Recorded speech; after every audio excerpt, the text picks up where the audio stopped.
Magandang gabi mga masters, bali ngayon po ay 3 videos po ma-upload ko po sa aking YouTube channel. Tama nga mga masters, 3 videos nga po ma-upload ko po. Yon, what's up mga masters? Nandito na naman tayo sa panibagong araw, panibagong kabanata na naman ang pagsasama-samahan natin ngayon guys.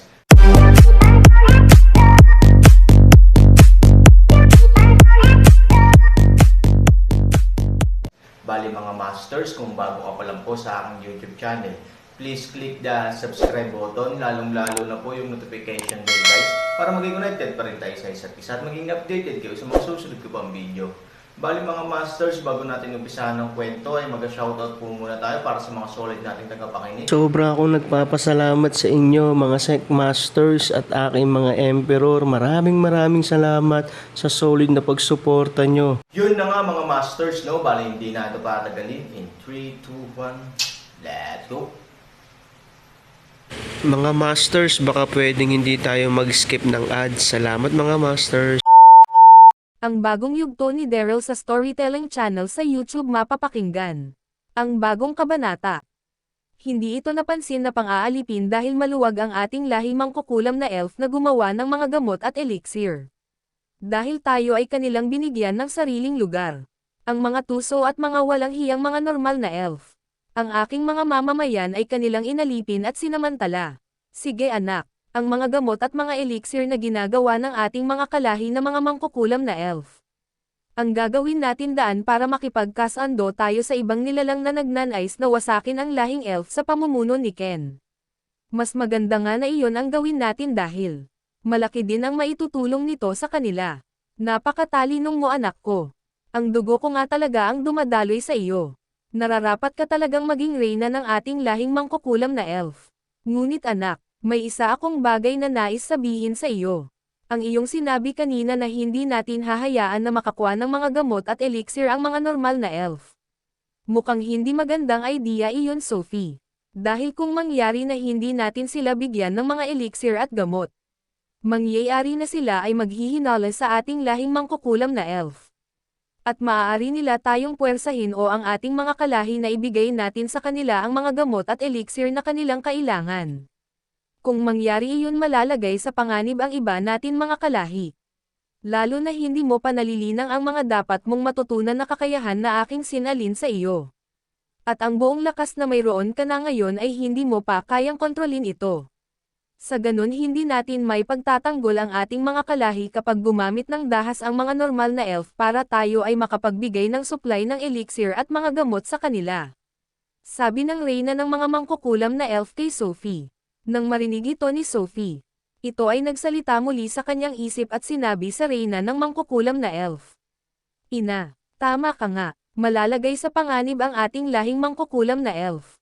Kung bigla-bigla tayong hindi magbibigay sa mga normal na elf ng mga elixir at mga gamot sa kanila.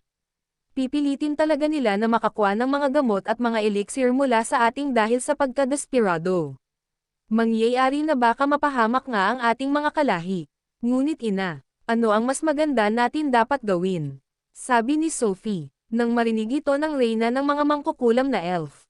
Ito ay nagsalita at sinabi, Sophie, maaari naman natin bigyan pere ng gamot at mga elixir ang mga normal na elf habang tayo ay nakikipagtulungan sa mga ibang nilalang. Gagawin natin palihim tayong magbibigay ng mga elixir sa bawat panig. Ang mga gamot at elixir ay parehas silang makakatanggap mula sa ating lahi. Ngunit, ang kakaiba lang ay mas kakaunti ang ating ibibigay sa lahi ng mga normal na elf na mga gamot o elixir. At sa ibang nilalang ay madaming bilang ng gamot at elixir ang ating ibibigay sa kanila. At kapag alam na natin na matatalo na ang mga normal na elf, tayo ay gagawa na ng mga nakakalason na gamot o elixir para sa mga normal na elf. Para tuluyan na silang bumagsak at mapasakamay natin ang kanilang buhay. Gagawa tayo ng mga elixir na makakapaghina sa kanila at hindi nila magagamit ang buo nilang spiritual na lakas na tinataglay. Kapag ganun ang nangyari mas madali na silang matitipon ng ibang mga nilalang. At kapag nangyari iyon, bilang ka-alliance tayo ng ibang mga nilalang. At bilang pagbibigay natin ng supply ng mga elixir at gamot sa kanila. Maaari natin hilingin na ang mga normal na mga elf ay ating kukunin mula sa kanila para gawin natin silang alipin. Ang mga normal na elf naman ang magsisilbi sa ating mga mangkukulam na elf. At sila naman ang ating papahirapan kapag nagkaganon.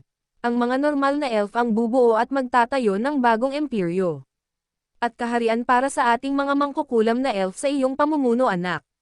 Sabi ng reyna ng mangkukulam na elf kay Sophie.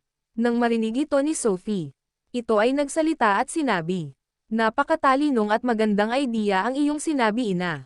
Tama kayo, hindi nga natin kailangan na gawin na hindi bigyan ang mga normal na elf ng mga elixir. Maaari nga natin silang bigyan ng mga gamot at elixir na kanilang kakailanganin sa digmaan. Ngunit ito ay sa una lamang. Mga kalagitnaan na ng digmaan ay hindi na natin sila bibigyan ng mga elixir at gamot na makakapagbigay lakas sa kanila at mapapakinabangan nila. Imbes ang ibibigay natin sa kanilang mga elixir ay mga lason na mga elixir upang sila ay manghina. Kapag nalaman nila na ang mga elixir at mga gamot ay mga lason ay wala na silang magagawa para tayo. Ay kanila magawa ng ikakapahamak natin. Dahil huli na ang lahat dahil baka sila ay nakubkob na ng ibang mga nilalang sa oras na iyon. At kapag tuluyan na silang nakubkob at mapasakamay ng ibang mga nilalang, maaari nga natin hilingin sa ating mga kakampi na ibang nilalang na ang mga normal na elf ay gagawin natin mga alipin. At habang gagawin natin mga alipin ang mga normal na elf, aalisan natin sila ng mga kakayahan at mga tinataglay na spiritual na lakas. Upang hindi sila makagawa ng ikakasama ng ating lahing mangkukulam na elf. At wala na silang lakas ng loob upang tayo ay kanilang kalabanan. Ina, napakahusay mo talaga. Mukhang nalalapit na ang pamumuno natin sa buong lahing elf, ina. Kailangan na lang natin gawin ay makausap ang ibang mga nilalang tungkol sa ating mga pinaplano. Kailangan ay may sigawa agad natin ito bago patuluyan silang lumusab sa imperyo ng mga normal na elf. Kailangan bago sila gumawa ng hakbang laban sa lahi ng mga normal na elf, kailangan ay maging kasapi na tayo nila. Inatingin mo didiretso na ako sa lahi ng mga demonyo para sila ay aking kausapin. Sabi ni Sophie sa reyna ng mangkukulam na elf na kanyang ina gamit ang kanyang isipan.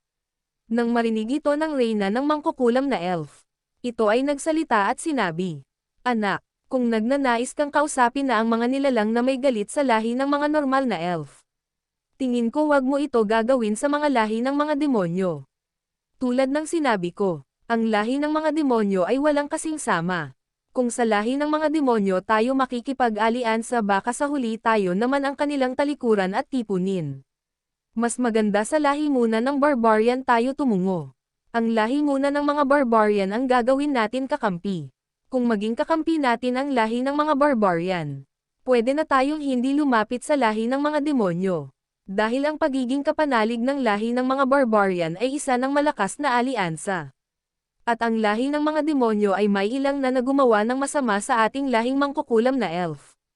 Dahil alam din ng lahi ng mga demonyo na kung gaano kalakas ang mga nilalang na nagmula sa lahi ng barbarian. Kaya mas maigi na sa lahi ng mga barbarian na lang tayo pumanig, Sophie. Ang lahi ng mga barbarian ang kailangan mong makausap, anak. At isa pa, Sophie, aking anak. Bago natin kausapin ang mga nilalang na kaaway ng mga normal na elf ngayon, mas kailangan muna natin makausap ang ating mga kalahi. Kailangan ay makumbinsi muna natin sila sa ating mga pinaplano at pag-aklad sa lahi ng mga normal na elf. Kailangan natin ipaunawa sa ating mga kalahi ang magiging epekto ng ating pakikipagtulungan sa lahi ng mga normal na elf. Na maaari tayong mapunta sa mapanganib na sitwasyon dahil sa ngayon ang mga normal na elf ay dama-dami na ang mga kaaway. At hindi lang basta-basta ang mga kaaway ng mga normal na elf. Dahil ang mga nilalang na may galit sa mga normal na elf ay hindi basta-basta nilalang. Dahil ang mga ito ay malalakas na mga nilalang at mga lahi. Sophie, anak, kailangan mapaunawa natin sa kanilang lahat, na may iligtas lamang natin ang buo natin lahing mangkukulam na elf, kung palihim tayong taytiwalag sa lahi ng mga normal na elf. At makikipagkasando tayo sa ibang mga nilalang tulad na lamang sa lahi ng mga barbarian. Anak, iyon muna ang dapat natin gawin sa ngayon. At isa pa, Sophie, dahil sa matagal na panahon na nasa loob ng pamumuno ng mga normal na elf ang ating lahing mangkukulam na elf, tingin ko medyo mahihirapan tayo magawa iyon. Kaya kailangan natin makaisip ng magandang paraan para sila ay ating makumbinsi sa ating mga binabalak na pag-aklas at pagkampi sa ibang nilalang. Isa pa, anak, Nais kong malaman nung ako ay pumanaw. Sino ang tumayong magulang mo? At nag-aruga sa iyo? Nararamdaman ko ang mangkukulam na elf na tumayong magulang mo ay malapit sa mga normal na elf. Tama ba ako anak? Sabi ng reyna ng mangkukulam na elf. Nang marinig ito ni Sophie, ito ay nagsalita at sinabi, siguro nga tama ka ina. Sa lahi ng barbarian tayo mas panatag kung tayo ay makikipag-aliansa sa ibang mga nilalang na may galit sa lahi ng mga normal na elf. Kung sa lahi ng mga barbarian tayo papanig at makikipag-aliansa, ang ibang mga nilalang tulad ng lahi ng mga demonyo ay maiilang nagawan tayo ng masama. Yun na nga mga masters, no? Bali panibagong kabanata na naman yung natapos natin ngayong gabi. Muli, maraming salamat po talaga sa walang sawang suporta po sa aking YouTube channel na talagang inaabangan nyo po ang bawat upload ko po. Bali mga masters, magkita-kita ulit po tayo bukas ng gabi at ngayon po ay magpapaalam po muna tayo. Bali mga masters, bye-bye!